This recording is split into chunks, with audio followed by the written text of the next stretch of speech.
I mean, you're heavily into data. You've done a lot of this. You've worked with governments and whatnot. So how do we do this in a way that it's a privacy issue, right? So we want to protect privacy. There's a general belief that you can re-identify any de-identified data. And so we're worried about that. There's new paradigms coming up where we're separating the algorithms from the actual data store so that we can protect the data in those ways. I mean, what is the concern? Is the reason this isn't right because of financial, or is it privacy? I think that well, the bottom line is, I think we overplay the privacy boogeyman.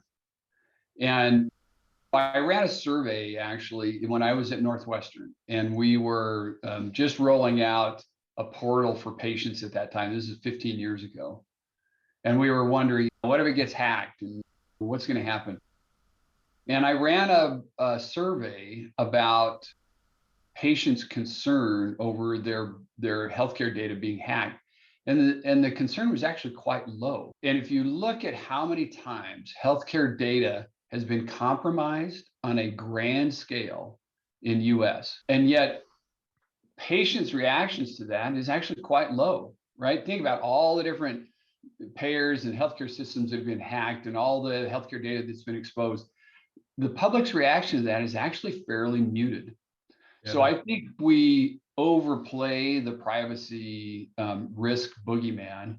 And the other thing that, and I'll lean on my NSA days where we were doing quantitative risk analysis in all sorts of different settings. A bad event like privacy being compromised depends on three basic things: motivation of the perpetrator, skills of the perpetrator, and access to the data.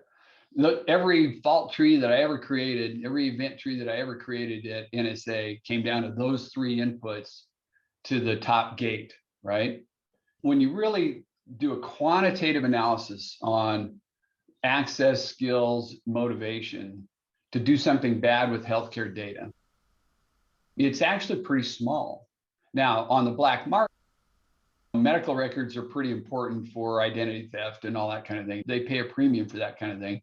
The credit card data is almost meaningless now because the credit card companies have taken care of that. Financial data is actually quite easy now to protect.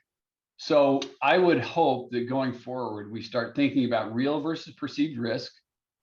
The perceived risk around privacy is a lot higher than the real risk, number one. And number two, if and when there's a compromise, we can work faster to mitigate it, just like the credit card companies have.